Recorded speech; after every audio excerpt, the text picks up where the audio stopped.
कल संतोष रेणु यादव का जेल से एक बहुत ही तेजी से वायरल वीडियो हुआ है, जिसमें संतोष रेणु यादव ये कहते हुए नजर आ रहे हैं। भोजपुरी सिंगर पवन सिंह जी और यहाँ के औरंगाबाद के स्थानीय सांसद सुशील कुमार जी की साजिश है कि किसी भी तरीके से अहिर के कलाकारों को तोड़ो कि मुझे जेल के पीछे भेजने का पावर स्टार पवन सिंह का और औरंगाबाद के सांसद का अहम योगदान है।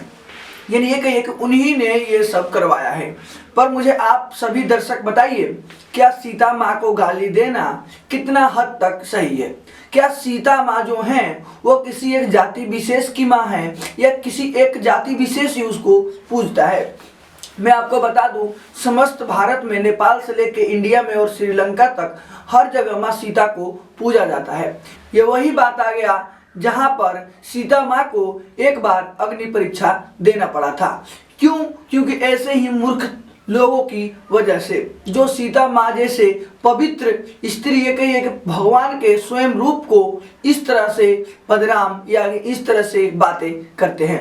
मैं आप सभी को बता दूं, जो नहीं जानते होंगे, प्रभु राम के ही अवतार श्री कृष्ण और इनके अवतार ही परशुराम, ये कहिए कि अब जो भगवान सारे आए हैं एक दूसरे के अवतार ही हैं। और इस तरह से गाली देना कितना सही है? माँ सीता को ये बंदा गाली भी देता है और ये भी कहता है। हमको आज बड़ा अच्छा लगा कि हमें उस जगह पे रखा गया है जहाँ पे हमारे कुल भगवान दादा श्री कृष्ण जी का जन्म हुआ था। तो इन सलाखों के पीछे भी हम लोग दहाड़ते रहेंगे और हम लोग आवाज बनते रहेंगे, चाहे जो कुछ हो जाए, लेकिन अपने समाज के लिए, अपने समाज के पूर्वजों के लिए, उनकी मान सम्मान की रक्षा के लिए हम लोग लड़ते रहेंगे। कि श्री कृष्ण जी जेल में ही जन्म लिए थे और मैं भी जेल से ही आंदोलन करूंगा, यानी मैं जेल से अहिरों के लिए लड़ूंगा। क्या ये सही है? अहिर जाति हमेशा ही अपने विशेष लड़ाई के लिए एक वीरता के लिए जानी जाती है। पर कुछ ऐसे चंद लोग हैं जो भगवान में भी जातिवाद खोज रहे हैं। यहाँ तक इन्होंने ये भी कहा कि वो मेरी राधा माँ को गाली दे रहा था। अब वो तो ऑडियो नहीं मिला, पर ये मिला कि सीता माँ को रावण से इतना गंदी गाली दे रहा था कि कोई इसके बारे में सोच भी नहीं सकता। ऊपर से ये संतोष रेणु कहता है कि मुझे सम्मान चाहिए। क्यों भाई तुम्हें सम्मान चाहिए? ये वही संतोष रेणु है जो हमेशा खेसारी लाल यादव पर, कि उनकी बेटी पर, उनके बहन पर ये कहे कि बहुत सारा टिप्पणी करने से बाज नहीं आता। ये वही संतोष रेणु है जो अनुपमा यादव जैसे भोजपुरी के सिंगर को इसने नहीं छोड़ा। माँ बहन से लेकर उनके खानदान तक ये कहूँ कि इतना गंदा गाली अगर कोई अपने दोस्त को भी देना चाहे तो नहीं दे सकता। अपनी माँ बहन की तो बातें छोड़ दिया जाए। उसके बाद ये राकेश मिश्रा जो भोजपुरी के सुपरस्टार है, उनको भी इसने बहुत ही गंदा गाली दिया। यहाँ तक नहीं इसने राजपूत समाज को से लेकर मगहिया जवान, ठीक है मगहिया जवान का आपका पर्सनल मैटर हो सकता है, पर इस तरह से किसी जाति विशेष को, किसी जाति विशेष आदमी को गाली देना सही नहीं है। जब आप पकड़े जाते हैं तो आप साफ तौर पर पावर स्टार पवन सिंह पर इल्जाम लगाते हैं कि उन्होंने मेरे पे ऐसा किया है। और मैं आप सभी को बता दूं, संतोष रेणु यादव का गिरफ्तार करने का सबसे बड़ा राज यही है कि संतोष रेणु यादव माँ सीता पर इसने बहुत ही गंदा टिप्पणी किया। क्योंकि सीता माँ किसी एक जाति वर्ग के लिए मायने नहीं रखती, वो पूरे हिंदू धर्म के लिए एक विशेष दर्जा रखती हैं। वो एक भगवान के स्वरूप है और उस पर इस तरह से टिप्पणी करना, किसी की आस्था को ठेस पहुंचाना, ये गलत बात है। किसी को कोई भी किसी भी धर्म से हो, किसी की आस्था को ठेस नहीं पहुंचा सकता, चाहे वो एक पत्थर की मूर्ति को ही क्यों ना पूजता हो।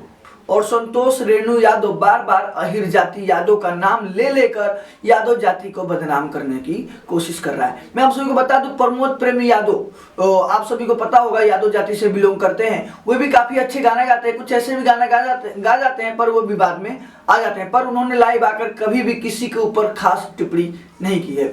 आप सभी को बता दूं, खेसारी लाल यादव भोजपुरी के जाना माना नाम और बहुत ही बड़े स्टार, वे भी कहिए कि बहुत बड़ा स्टार हैं और उनके ऊपर भी ये गंदी टिप्पणी करने से बाज नहीं आता। ऊपर से ये संतोष रेणु यादव कहता है कि अहिर जाति का मनोबल टूट रहा है। मैं आप सभी को बता दूं, इसी बीच हमारे बीच दिनेश लाल यादव जिन्हें जुबली स्टार भी कहा जाता है, दिनेश लाल यादव, प्रवेश लाल यादव और कवि जी उनके समस्त परिवार इंडस्ट्री से जुड़े हुए हैं। और ये कहिए कि दिनेश लाल यादव से बड़ा भोजपुरी के अभी तत्काल में कोई बड़ा स्टार नहीं है, चाहे वो पवन सिंह ही क्यों ना हो। वो भी एक यादव जाति से बिलोंग करते हैं, पर वो एक मर्यादा में और एक सहनशीलता से रहते हैं, ना कि यादव हैं, ये है वो है करना, ये सही नहीं है। समाज को जोड़ के रखना चाहिए, तभी देश आगे बढ़ेगा और आप और हम सभी आगे बढ़ेंगे। अपने में भाईचारा बनाना बहुत ही जरूरी है, नहीं तो कोई भी इस तरह से किसी की आस्था को ठेस पहुंचा जाएगा और जाति के नाम पर कुछ चंद लोग उसके सपोर्ट में आ जाएंगे और वे एक जातिवाद रूप दे देंगे। ये सही नहीं लगता, क्योंकि मुझे पता है रामनवमी हो या समस्त जो पूजा पाठ होता है, शिवरात्रि हो या जन्माष्टमी हो, हर कोई हिंदू धर्म में इसे बहुत ही पूजनीय मानता है और इसे इस व्रत को करता भी है। तो आप सभी ये संतोष रेणु यादव पर आपकी क्या राय है, जो जेल से वीडियो बनाकर मैं श्री कृष्ण की तरह जेल में हूँ और यहीं से मैं अपना ये करूँगा वो करूँगा, ये कितना सही है? क्या इसे जातिवाद रूप देना कितना सही है, ये मुझे जरूर बताएं। आप सभी इसी तरह हमारे साथ बने रहिए। अगर हेडलाइन भोजपुरी देख रहे हैं तो चैनल को सब्सक्राइब कर लीजिए, ताकि आपको